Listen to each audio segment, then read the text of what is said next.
झूठ बोलने का परिणाम देखिए क्या हानि होती है। इस पर हम बना रहे हैं वीडियो।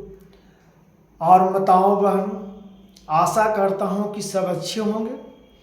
सभी बेटी बहू, माताओं बहनों, भाइयों बंधुओं, पिता दाखिल सभी को हम नमन करते हैं। और ये कथावाचक डॉक्टर पप्पू कुमार आप सभी को कथा के माध्यम से, इस सत्संग के माध्यम से सभी को हम बहुत संवेदनाओं और सभी भगवान की प्रणाम करके और नमन करके आज हम झूठे बोलने का परिणाम देखिए क्या हानि होता है। जो सभी जीवन में सभी मनुष्य का कुछ न कुछ अपने मुख से झूठ बोला जाता है, उसको हम प्रायश्चित कैसे करें और झूठ ना बोलने का अभ्यास कैसे अपना जीवन में हम भगवान से सीखते हैं।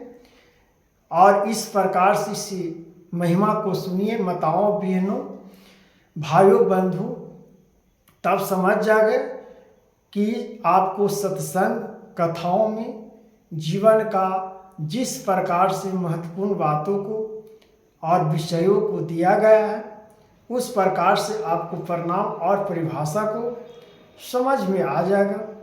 इसलिए कहा गया है कि झूठ बोलने के परिणाम देखिए क्या हानि होती है। झूठ बोलने से तो बहुत सारी हानि होती है।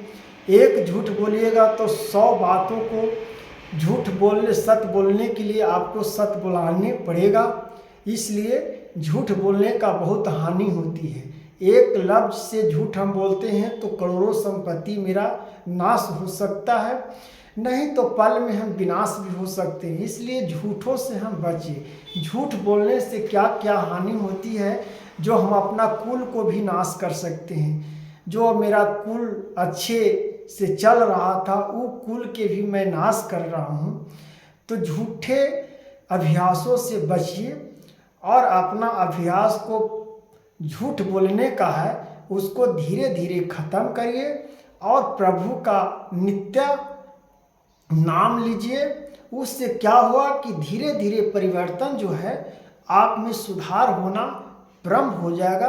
और जब सुधार होगा तो आप झूठ नहीं बोल पाइएगा।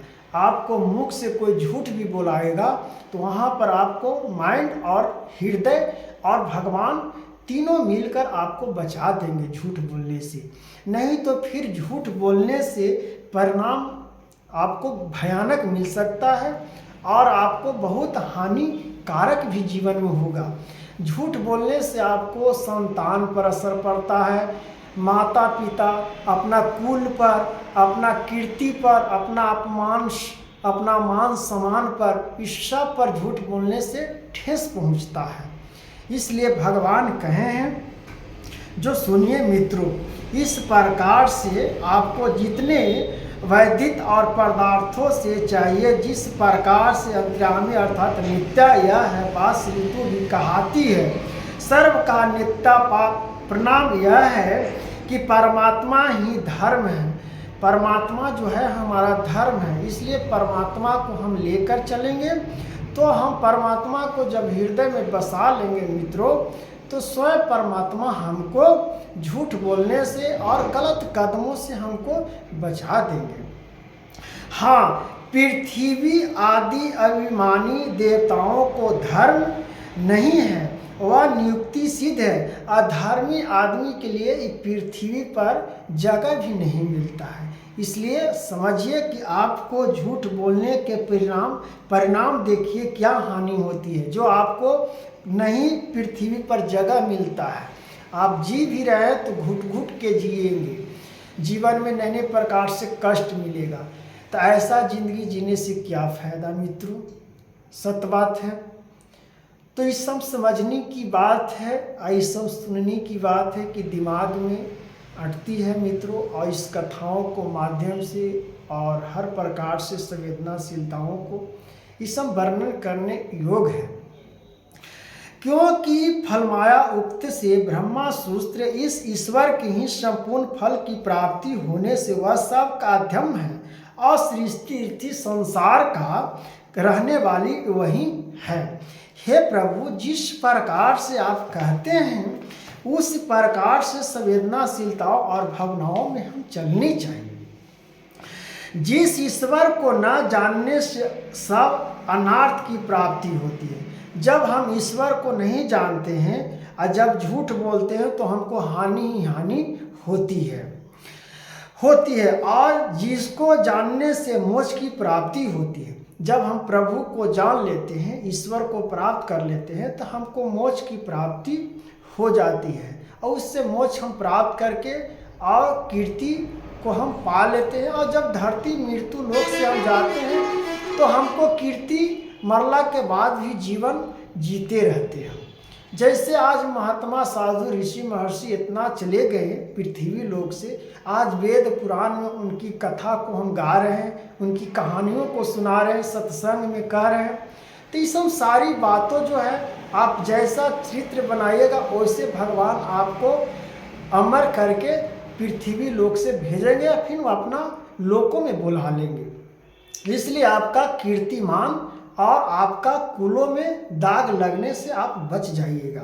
इसलिए कहा जाता है कि मोक्ष की प्राप्ति होती है। वहीं ईश्वर सब प्रकार के जिज्ञासु अधिकारियों को जिज्ञासु तत्व है। जैसे मृत्यु काक के ज्ञान से मृत्यु के संपूर्ण पदार्थों को ज्ञान हो जाता है, सुवर्ण के ज्ञान से सुवर्ण संपूर्ण आभूषण ज्ञान हो जाता है, लोहे के ज्ञान से लोहे के संपूर्ण पदार्थों ज्ञान हो जाता है। जिस प्रकार से भगवान लोहे में आप गलाइएगा तो लोहे न पिघल कर फिर लोहे बनेगा न मित्रों। इसलिए आपका मनुष्य तन मिला है तो झूठ बोलने का परिणाम बहुत हानि होती है। तो ऐसा बोलने से हानि अपना जीवन में करने से क्या फायदा। इसलिए प्रभु का नाम और नमन लेनी चाहिए। ज्ञान उसी को हम ज्ञान और आत्मा और परमात्मा कहते हैं। वह मनुष्य ज्ञानी होते हैं, ज्ञान हो जाता है। इसी प्रकार एक ईश्वर के ज्ञान से संपूर्ण जगत के पदार्थों का ज्ञान हो जाता है। जब ईश्वर को केवल कर्तव्य ही न मानोगे तब युक्त दृष्टा को विरोध होगा, और यदि ईश्वर को केवल उत्पादन करना ही मानोगे तो प्रतिक्रिया के वचनों का विरोध होगा। जिस एकम के श्रवण से सब का श्रवण हो जाता है, जिस एकम के ज्ञान से सब का ज्ञान हो जाता है, जिस एकम के मान से सब का मन हो जाता है, यह सब प्रतिभाव वचन है। इस सब प्रतिभाव वचन है। इसलिए बातों को अपनी मार्गदर्शन से रखनी चाहिए। यदि ईश्वर को सर्वगा शक्तिमान नहीं मानोगे तो सर्वदा सृष्टि का कर्तव्य ईश्वर नहीं होगा। ईश्वर को आप नहीं मानेगा तो आप कितनों ज्ञानी और धनवान हो, आपको तुच्छ भाव से लोग देखेंगे। आपको कोई कीर्ति और मान और सम्मान नहीं होगा। आपको परिणाम हानि ही हानि होगा। आपको लगेगा कि हम तो जीवन में अच्छा कर रहे हैं, लेकिन आपको हानि ही हानि होगा मित्रों। क्योंकि जिसके प्रति उपादान कारण अपेक्षा ज्ञान हो और जिससे इच्छा एवं उद्यत हो वही कर्तव्य कहलाता है। माया के तमोगुण से होने से ईश्वर जगत उत्पादन कारण है। रजोगुण युक्त से होने से ईश्वर जगत का अशस्त्र स्थान है, और सत्य गुण से हुई वही सर्वज्ञ है। यह सर्वज्ञ है। इस प्रकार से हम जब जानते हैं कि हमारा जीवन में इस प्रकार से महत्वपूर्ण सर्वज्ञ है, तो हम इस प्रकार से भगवान की प्राप्ति और ज्ञानों को मार्गदर्शन को हम ढूंढते हैं मित्रों। तो इसलिए भगवान की प्राप्ति तो कहा गया है। इसी पर समझने की बात है कि ईश्वर की सत्ता और महात्म को हम कैसे समझे और कैसे न समझे। इसलिए भगवान साफ संवेदनों में गीता ज्ञान में लिख दिए हैं। गीता उपदेश, गीता महात्म में भगवान श्रीमद् भागवत गीता में जिस प्रकार से छोटे से बुक इतना ज्ञान की शैली भरा हुआ है गीता ज्ञान में, कि जो गीता ज्ञान का अमल कर लेगा वो मनुष्य इधर से उधर नहीं भटकेगा। हानि लाभ को नहीं सोचना है मित्रों। जीवन में हानि लाभ आते जाते रहेंगे, लेकिन जब प्रभु का ईश्वर होगा तो आपका जीवन में हानि लाभ का अभ्यास भी नहीं होगा और जीवन सुखी माया से कट जाएगा। इसलिए कलयुग में बहुत सोच समझ के चलिए मित्रों, यह महत्वपूर्ण बात है। नहीं तो कलयुग में सोच समझ कर नहीं चलिएगा तो आपको पग पग पर एकदम रास्ता जब आप रखिएगा उस पर आपको गिराने के लिए लोग खड़े हैं। और आपको समझ में भी नहीं आएगा कि लोग हमको कौन गिरा रहा है कौन नहीं गिरा रहा है। इसलिए सोच समझ के अपना कदम को आगे बढ़ाइए। इस झूठ बोलने के परिणाम देखिए क्या हानि होती है। झूठ बोलने के परिणाम देखिए क्या हानि होती है। ये जो भगवान साफ कृत में लिख दिए हैं कि झूठ बोलने से आपको परिणाम और हानि क्या होती है, जो आप इस प्रकार से समझ जाइए और भगवान का नमन करिए।